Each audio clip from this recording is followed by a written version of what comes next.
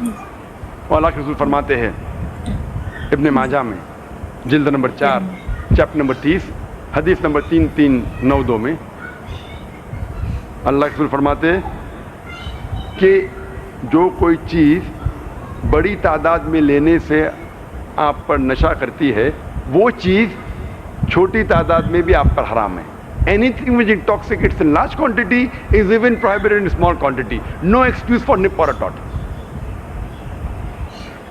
اور اللہ کے رسول فرماتے ہیں ابن ماجہ میں جلد نمبر 4 چیپٹر نمبر 30 حدیث نمبر 3380 میں 3380 میں اللہ سبحانہ و تعالی 10 قسم کے لوگوں پہ لعنت فرماتا ہے۔ وہ لوگ جو شراب کے قریب ہے، وہ لوگ جو شراب کو ڈسٹل کرتے ہیں، وہ لوگ جس کے لیے شراب بنائی جاتی ہے، ڈسٹل کی جاتی ہے، وہ لوگ جو شراب پیتے ہیں، وہ لوگ جو شراب کو ٹرانسپورٹ کرتے ہیں، وہ لوگ جس کے لیے شراب ٹرانسپورٹ کی جاتی ہے، وہ لوگ جو شراب کو سرو کرتے ہیں، وہ لوگ جو شراب سے کماتے ہیں، وہ لوگ جو شراب کی کمائی کو استعمال کرتے ہیں، اور وہ لوگ جو شراب خریدتے ہیں، اور وہ لوگ جس کے لیے شراب خریدی جاتی ہے۔ یہ سارے 10 قسم کے لوگ جو شراب سے جڑے ہوئے، یہ لوگوں پہ اللہ سبحانہ و تعالی لعنت فرماتے ہیں۔ جی ہاں ناظرین، آپ نے ڈاکٹر صاحب سے شراب کے متعلق قرآن و سنت کی روشنی میں سن لیا کہ اللہ تعالیٰ نے شراب کو بالکل قطعی طور پر حرام کر دیا ہے۔ رہی بات الکوہل کی، الکوہل کی 2 قسمیں ہوتی ہیں۔ ایک الکوہل جو کھجور اور انگور سے بنائی جاتی ہے، کھجور اور انگور سے بنائی جانے والی الکوہل بالکل ناجائز اور حرام ہے، نہ اس کا استعمال پرفیوم اور اسی طرح کی کسی شیمپو میں بھی نہیں کر سکتے، اور نہ ہی اس کو کھانے پینے کی اجزاء کے اندر شامل کر سکتے ہیں، بالکل حرام ہے۔ اور کچھ دوسری قسم الکوہل جو ہوتی ہے وہ سبزیوں سے، پھل پھول سے، اسی طرح جو سے، گندم سے اور گندک سے، ان سے تیار ہوتی ہے۔ اس طرح کی جو الکوہل ہے اس کے اندر نشہ نہ ہو تو پھر اس کا استعمال جائز ہے، اور اگر اس میں بھی نشہ ہو تو اس کا استعمال ناجائز ہے۔ رہی بات یہ کہ اب جو عام طور پر الکوہل کا لفظ استعمال ہوتا ہے اور جو استعمال کی جاتی ہیں، اس میں دیکھا جائے تو ابن ماجہ کی حدیث جو ابھی آپ نے ڈاکٹر ذاکر نائی صاحب سے سنی ہے، اس حدیث کے مطابق جس میں نبی علیہ السلام نے ارشاد فرمایا کہ جو چیز زیادہ مقدار میں ہو وہ نشہ لے کر آئے، اس کی تھوڑی مقدار بھی حرام ہے۔ جس طرح زیادہ مقدار حرام، اسی طرح تھوڑی مقدار بھی حرام۔ اگر ایک آدمی حرام الکوہل سے، جو کہ انگور یا کھجور سے تیار کی گئی تھی، اس سے تھوڑی سی مقدار لے کر کسی پانی کے اندر ڈالتا ہے، یعنی تھوڑی مقدار میں زیادہ مقدار پانی ڈال دیتا ہے، اور وہ کہتا ہے کہ اب نشہ ختم ہو گیا، جیسا کہ مفتی عبد القوی کہہ رہا ہے کہ جب پانی زیادہ ملا دیں گے تو اس سے نشہ ختم ہو جائے گا، تو لہٰذا وہ جائز ہے اس کا استعمال۔ تو اس سنن ابن ماجہ کی روایت کو سامنے رکھتے ہوئے نبی علیہ السلام کے فرمان کے مطابق وہ تھوڑی سی الکوہل جس میں زیادہ پانی ملا کر اس کا نشہ ختم کر دیا گیا، وہ بھی قطعی طور پر ناجائز اور حرام ہے۔ اس کا استعمال چاہے وہ لگانا ہو، چاہے اس کو اپنے اندر لے جانا ہو پانی کی یا کسی اور چیز کی صورت میں۔ تو ناظرین، الکوہل بالکل اس سے اجتناب کرنا چاہیے۔ باقی رہی یہ بات مفتی عبد القوی، یہ ایک مفتی کے نام پر ایک بہت بڑا دھبہ ہے۔ اس نے بہت سارے پہلے بھی فحاشی اور عریانی کے کام کر رکھے ہیں۔ حال ہی میں جو اس سے اینکر سوال کر رہا ہے کہ تم تو جس مجلس کے اندر تھے اور فلاں فلاں تمہارے ساتھ یہ کام ہوا، تو اس کو بھی آپ سامنے دیکھیں تو کیا یہ آدمی مفتی کہلانے کا لائق ہے؟ اور جو اس نے دوسری بات کی ہے کہ نعوذ باللہ من ذالک، کچھ تھوڑے سے وقت کا کنٹریکٹ ہو ایگریمنٹ ہو اس میں تعلقات رکھنا بالکل جائز ہیں، نعوذ باللہ من ذالک۔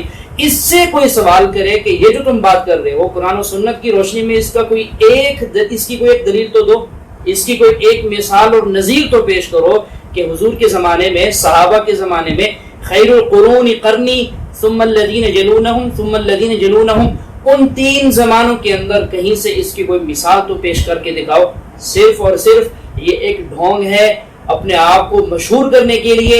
اس شخص کے دل سے اللہ تعالیٰ کا خوف بھی ختم ہو گیا، صرف اور صرف پیسہ کمانا اور شہرت حاصل کرنے کے لیے یہ آدمی جگہ جگہ قرآن و سنت کے خلاف باتیں کرتا ہوا چلا جاتا ہے۔ اور اس کے ساتھ ساتھ مجھے تو یہ لگتا ہے یہ خود ایک پروپیگنڈا ہے۔ ایک تو ہوتا ہے نا کہ پروپیگنڈا تیار کیا جاتا ہے، یہ شخص خود پروپیگنڈا ہے، علماء کرام اور مفتیان کرام کے ذات پر ایک دھبا لگانے کے لیے، دیندار لوگوں کو خراب کرنے کے لیے یہ ایک دھبا ہے، اس سے بچیں۔ تو ناظرین جتنا جو ہے وہ بچیں گے اتنا آپ بھی گناہوں سے محفوظ رہیں گے، کیونکہ آدمی جب سنتا رہتا ہے غلط چیزیں تو اس کا اثر دل پر پڑتا ہے۔ تو یہ تو گیا گزرا ہے بالکل شریعت کے خلاف۔ اس سے پوچھیں کہ تمہاری جو صورت شکل ہے کیا یہ سنت کے مطابق ہے؟ بھائی تمہاری تو شکل و صورت بھی قرآن و سنت کے عین خلاف ہے۔ قرآن کریم میں دیکھا جائے، حدیث مبارکہ میں دیکھا جائے تو اس کے مطابق اس کی شکل نہیں ہے، داڑھی اس کی نہیں ہے، کپڑے اس کے ٹھیک نہیں ہیں، اور مجالس میں جن میں یہ جا کر بیٹھتا ہے کیا وہ قرآن و سنت کے مطابق ہے؟ وہ بھی عین قرآن و سنت کے مخالف ہیں۔ جس مجلس میں شراب پی جا رہی ہو، جس مجلس کے اندر لڑکیاں ناچ رہی ہوں، ایسی مجلس میں اگر کوئی نظر آئے گا تو وہ مفتی عبدالقوی نظر آئے گا۔ تو لہٰذا اس ناسور سے بچیے، اس کو دیکھنے اور سننے سے خود بھی بچیے، اوروں کو بھی بچائیے۔ تو ناظرین آج کی ہماری یہ ویڈیو تھی، کیسی لگی آپ نے کمنٹ کر کے ضرور بتانا ہے۔ ویڈیو کو لائک اور شیئر بھی لازمی کیجیے گا تاکہ آپ کی طرح آپ کے ہمارے جو اور دوست ہیں وہ بھی اس ناسور سے بچ سکیں، اور ہمارے چینل کو سبسکرائب بھی لازمی کر دیجیے گا۔